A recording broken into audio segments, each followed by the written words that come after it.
Live on SVTV Africa, your entertainment redefined. FM DJ Nyame, more about SVTV chat. So, and then Misaka, yeah, Bishop Bakope, Bishop Sam Owusu, on founder, Pottersville Church, East Legon. I say, now, and then my friend say, Embra, I have a chat based on. Enyaman ketenkete bia mfi say say nyina yesu ade wom so what I say efa prophecy say eba hu efa we and sorry asofo we say we say gospel musicians who say yes omko asori no omko perform ni ade a kakra ye mom ye from sa ni nyina ene ye be discuss ni nyina o SVTV Africa so na ono so no otete asofo watete asofo bebre nti me hwa me say no ma me friend mbra na me mbisa na adwenkyere nyama ekoso na ye discuss ye nsu bibi film nti we dey like a page no na for comment bra na share na subscribe to your YouTube channel SVTV Africa. If DJ Nyame once again prof more about SVTV chat. So happy new year. Happy new year. Happy yeah, we were starting a year power. Then that's what body send a train fine. Was it fast, yes, anybody from this year, beginning of the year, fast. Oh, yes, 21 days here. Then we said, me 30 days. I saw only here 21, but me 30 days. Tell me, leader. Some leader of the people, so me to be in the party and copy. I was saying, we did kind. It's me said the answer last week. This week, I'm runner. I saw the answer what the answer. Okay. To me, said the answer last week too. To me, them say copy the end of the month, wow. Yeah, to me a beginning. And here is 30 days. Oh, that be said you may be. And you might be an umra. That be ubeti my hair. Some kawe soft what they are. Ubeti my hair. What they say? You susu majuma. And you know, your umrebi also with this one. To say what you may so to light. Yeah, maybe be a normal person. Maybe I can light to mentor. Maybe I'll go to Bob will be a bobo. But I said, you would met him by my study. I mean, who say, I don't know you're the professional. Into me, who we are all be on the course. So in the next 1 year, no, me banner say, will be a major TV station cashier. No, I studio cashier near the end. I'm surprised. Me under normal circumstances, I be a normal layman. I mean, into entertainment, you know. And then maybe I make us a mere commento. Yeah, audience, and tears no be an the German Mumbra. We saw fasting, we are faster, so you're faster. No, I did it. 21 days. Yeah, faster. You will never be brave. Also, be one your health issues. Do a one your software, do a one your health issues. Kakra, it be a wire fasting and maybe a community that the body system affecting one your hours and depending sometimes when you are not knowledgeable about something because you're fasting. I was someone who see you more, especially when you dry fasting there. I was early morning, oh sorry, warm water. Warm water be a bottle back. Number body system no to me any more water, but we are on no issue. The whole day in our own issue. So there's the internet sana and my body no a week in term and now nice one. 80 minute Bishop Sam Owusu and your SVTV Africa. So you discussing one or two things. But I'm joining and now move from commenting, Bishop. Yeah, share media. You Christmas here, okay. You run New Year, January, Munio. Yeah. But you play 31st. Okay. Christmas Eve. Right. 31st, no. Me, I did back what a share my being so. Me feel say, I'm a person in Bisa. I also acquire also for paying. Yeah. Any 31st, any Obia crossover. And the prophecies, and the way say a share and come share by this time. The way say a politics, we say MPP be winning, we say NDC be winning, we say we be woo, and a way should be Nyankopon. The question is Nyankopon 31st. No one obey when he say, we never be see this year. Munka bibi. You, but I said, if we now we have Nyamisamo. Happy New Year to be our Hibia. DJ, what was our 7 two questions and we'll put it together. Rabata some day one answer be one. Okay. And the sign. A nipa and a sister. Nyamedia o live in eternity. Nyame live o sunsunwa ono no oninda. Enu onimre. Na enipa mra yesese manyankopon no ono so ode adwuma. So they say. Enu ntini ya wu obi Friday a yese friend na krada. Friday. Nyankopon ya no onim Friday. Na enso sanse wa ma ye kwansi ye nhese bibi ma ye ho. Eni ade no cause onu nyame no obo ade awie no ode moon no emayen. Say and check time, and check seasons and time and days. Entino, but some subia na mu ni pie. odi ase e wo se ko so ana ye de na akọ de bia wia no so ye de epie e wo se time so se wo se ko ana de na ekọ enti eno no kire se Everybody operating with physical things na surrounding around us no. And you say we are seeing na je to say 31st night no and ye move akọ next year which ye nyina nim say scientifically, spiritually, socially, administratively document people si bi asesa date bi asesa nti adenti so bi so kwa sorry no obobra 31st night na e kire ni sebre daache adenti na du ho a yentie nyamene adenti na nyame nkasa enti edu 31st a Awurade be kasa so they say ba nkofo ne be asofo ne be ho a omunya revelations ne ntem ba sunset 31st night no obi a fa no resolutions no obi a dwene ne ho say afi we mebo bra se me say no aya na normally no every nation uko ewiase afa na nyina nya Ghana nko a America nkofo se nkom uko India uko Asia uko afa say Arab countries ni nyina na omo prophet a omo se nkom within the year they declare nsema ebesie enti enye new say Ghana fo asofo no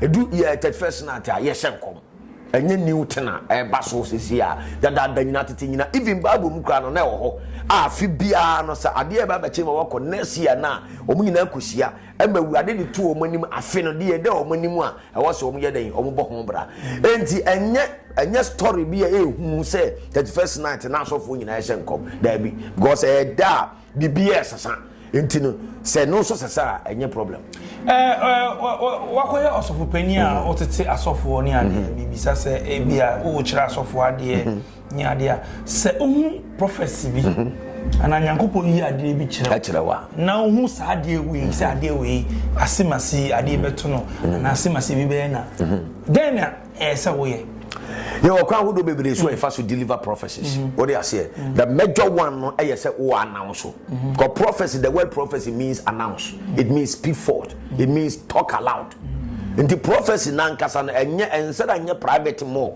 ade a even private crowd still we say be one no ade akasa nti every prophet be a friend of mouthpiece of God and I say nyankopon ano so they say twi ni yeka nti no no kasa manyame nti prophet be only kasa hu tumi no onya prophet so they say nti oye mumu kura na ana so oye horodo kura na o se nkoma na horodo ne ma do we Moses say ya oye obi ohoro so pa nenso ne nkom se duru hara na horodo na ira we are not hold on number so that the prophet be a mentor no how to speak aloud and but kasa I was set we check and you be because you would to fear some attitude every fee into your Friday sense of discretion tell say I was so doing into Tonyama now there are seven who can the delivery no say na obesi be able deliver asem no o hwa time a me odifo Nathan ekọ your friends or him pon David ho okoyi na ten na hwe the way osi kan asem no ofanyansa kwan so no kan no eno wo ho but secondary yes a certain prophecy be sometimes want to mention ntoma prophecy bi ho ba untumi nhyane ntoma I was say called direct o so kan say de hu ne pepepe o de mfanyansa kwan mu hyane ntoma kra awurade no bidi enti no unti sunsumu ne ma say anase wonye prophet ya unti ase akwasa wo ye mathematician ye wo kwan ya bebre fa so eso case no a obetimanya answer no but normally no lecturer na ono wa ma question no o demand certain kind of precedent any process I also the man answer so there is one man sa answer na just why bone even though one anya answer no but calculation no enye so there is prophecy bi ho a obetimi de nyansa to ho ahu apackage no kama what dey say me senkom wa masore me senkom se me hu nipa obetena akonya no so me boss but sebi me kan yi nti omo ye badwema fo no mbeti ase adentia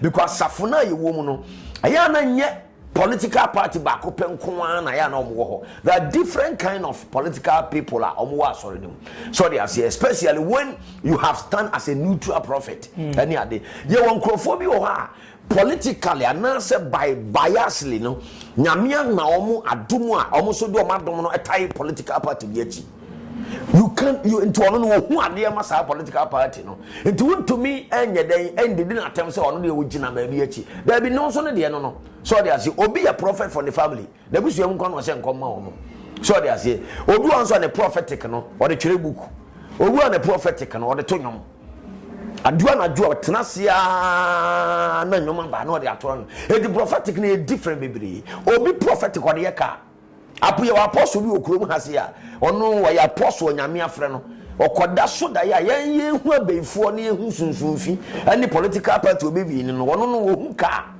o ti azie o tumi hu electronic ne ma na Nyankopon ka kire no ono so oye prophet so they as enti so obi an de eni so obi was a prophetic gift no e de group of people bi a we shouldn't and you can say ye di na tem sa de enti na ode na dom na kwata nkrofo bi achi da bi o dwan pen ode ne fufuo bo so they as enti no so e wo ho enti wo betimi anya political grace but under normal circumstances on contest ye ya sofo yi na sebi eye enipa ye di o manim ne ye nim ba bi o mo firi nti na wase ye careful wasade no ba se koba se obi nyame ama na sa gift no de o be tigrofo bi achi abobusuakuo no ho ban a and there's no problem about it nti I don't have any issue na bon tene say wo house of folk a wo ko hu kotokoso o ma se wana wo house of folk a be de no ko hu kotokoso o ma se wo hu kotokoso o ma se house of folk da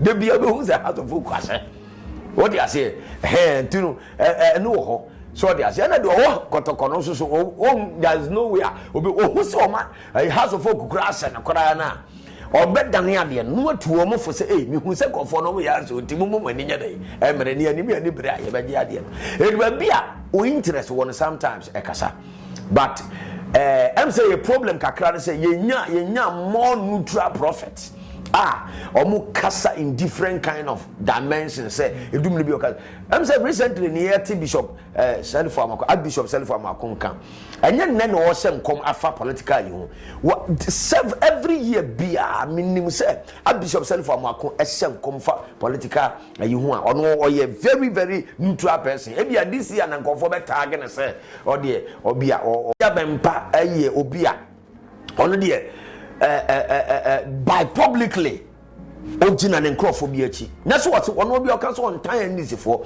but his gift and his ministry to help this group of people there's no doubt about it e was say ye man kwan obi so betimi nyame betimi apiki say nyame apiki obi wo NDC for mu so ono so ojina Nigel your man ono so masa enye yin so be say political party nkomo debi san kom se na nkola na ese o debi na nkola sha mfa will be at a high level of power and authority. But Niger no NDC minim so ya NDC ni anaso ye but wa picky when ya grace or boom question me say me bisa on say as ya okan nyina wa summarize na but ya ba kwa mpese me bisa ne say Nyankopon yesumi say Nyankopon di intro dabi Nyankopon di intro enti say Nyankopon yesumi na mo say prophecy ne fi Nyankopon wa ene Nyankopon ti me ka cha say party A ne be wini na wa ka cha different prophets say party B isu no be wini we ka say party A will win this year Nyankopon na me ka say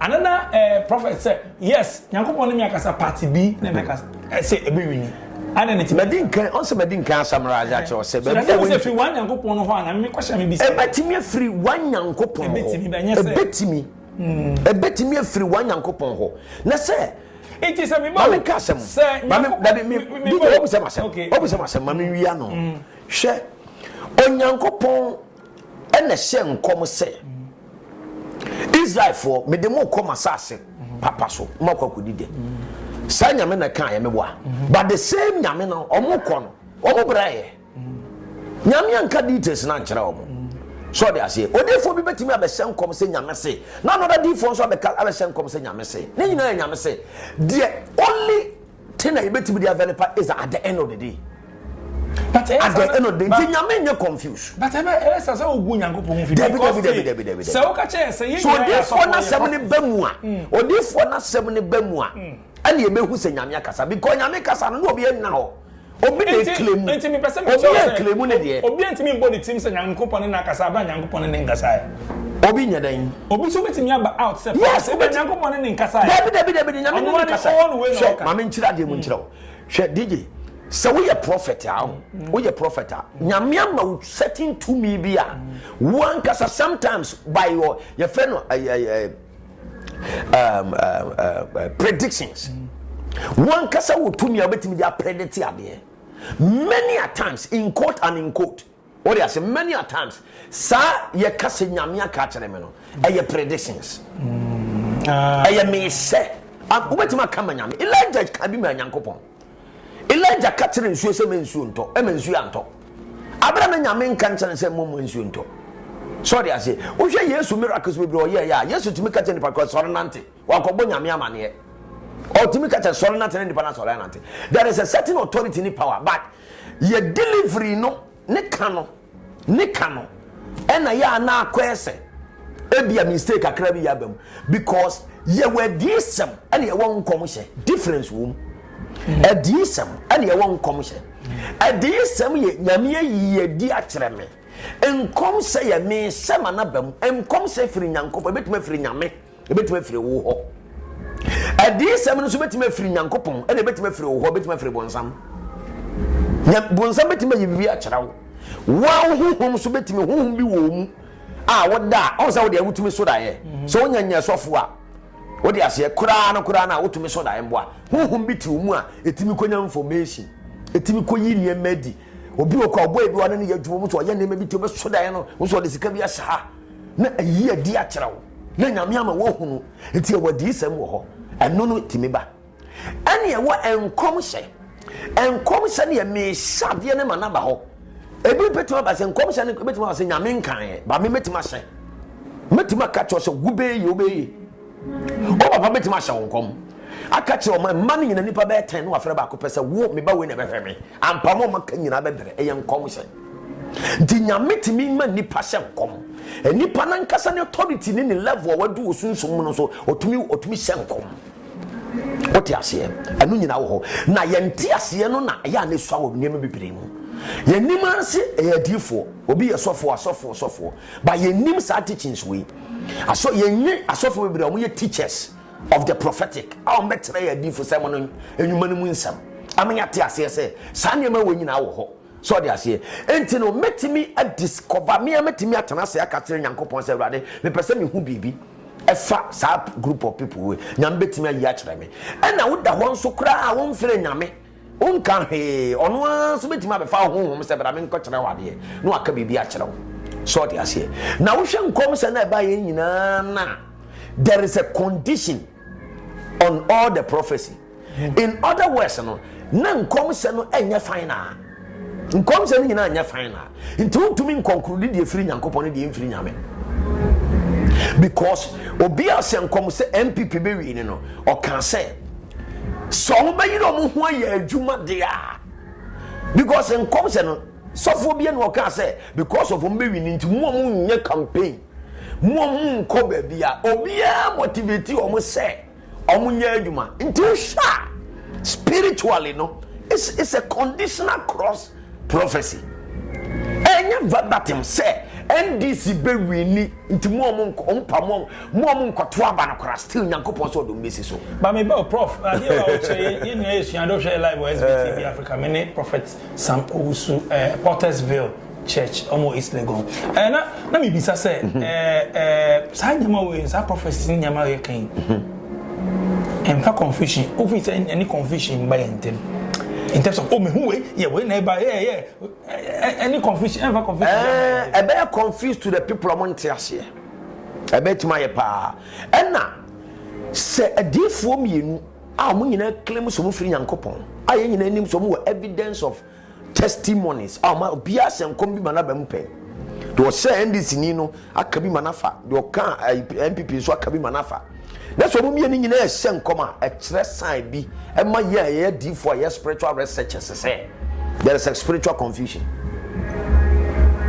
What I say there's a spiritual sunsumu no bibi nkoyi nti so man no nyansem na na betima kana bonten so man na ani amma na ho so they say ni anhwe ya bibi be kobone o kasa kakra da bi nyansem nyina na kana bonten DJ nyansem nyina na kana bonten batie se empenifo mienu ewura dem ekohwe se obi maame ewu baako ba se wawu baako ba se wada confusion wom. And I want to say that means there is a spiritual confusion. na se bibi ko so empanifo mienu yanka nkwala panifo mienu no nyina ko hu owufo omo kwa ba ko se ye wawu ba ko so se da mi ko no wada owu ye that means the confusion ho entin I was seeing a time na etimi read these certain things e was sunsun mo no saade no na si se adefo mienu a ye ji omutum so mo ya sofo mo ye nyankopon nkrofo be do omachi say two different comes that means a confusion was spiritual. Number 2, sadefo asase ye konto ho a there is a problem in the country. There is a problem in the country. Sadefo na ka omutire bom na difo no edidi ye ho atam na difo ni taye ho adapa na difo gina pulpit so di ni nyonko sofo atam di body natam a onwene ho se de all kan enye sofo ne keke na all kedi natam o name mo na wataye chiri name mo na wataye chiri no ofisi wo ka na nkrofo aboyansama manaba onim se ono ankasa na wagu no hofi anu su problem ho because your man no problem a ye hwa sofo so man no e feel turbulence spiritual peace ni ho asundua ma no bia yamma sofo mampayo asofo mampaye kremofo mampaye akonfo nya omo ne mo na sisi ye asofo ye be from so mo mpayi omo na ekontokwe na me be ka cho so look like utie comments me read the comments online and nyama be looks like nkofo be bresisi ano dodo na brama asofo. That's the point. No, nkofo obehu asofo we kwa na ya I say dodo na sana o ma asofo na I say mu Christianity excuse me say na mu Christianity na ni mase. I know na what say hwe ni yi no. True. I know what say hwe ni yi no. I know na what say hwe ni yi no. Both parties ni nyina membre mu obia. But yenya careful.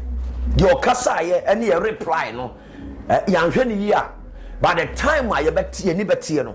Na omo di ekire no ya say adwuma na ma ho anye ye ni o ye mo de sabi nyame aboa ebi mo anya omo ka asawie ebi mo anya omo crowd awie ebi mo anya omo nsenkyere ne awie ebi mo anya omo miracles omo nyine omo do baabi but the next generation na eba no hwe ade ye hu say social media assembly obeka bia metima stay in social media for almost 50 years oh be stay forever encoder it is a certain level of storage power wo kula wo kono na da ho wochi ene yeti Ghana ye da ho papa ida ho za wu be 20 years ago ye da ho ebo ne videos ye da ho kanasam ora Robert ne mo ne ade nyina odi ase enti asem bia ye kan ne no ye very careful even though ensem ne bi ha na sha brantie sede sofo ba kusibi ke kan sem no sede wo di adifo atem no wonim se wo padifo dwuma no ho ntoma sey no enso no so yodifo ni bia said your cousin sanso no bi so benya quotation sin bi dia di natam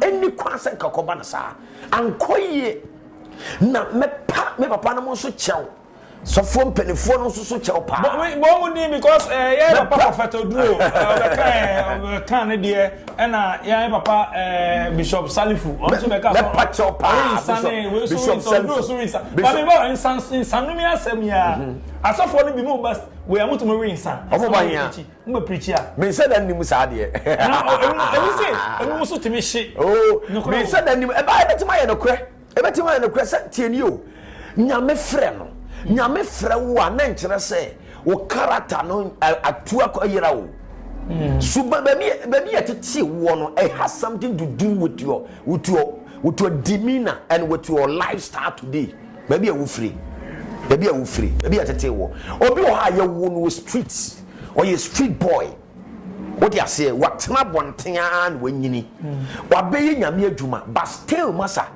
ne life for I say to me jai san nyama wo debi I say you clean as so debi a process character development a process e betima take 50 years after what you have for a lifetime you what you say Christo den saka one e break you down so they say but akwese obi onom jot now we say nyame afre nti immediately na jot ni nyina afre ni mu debi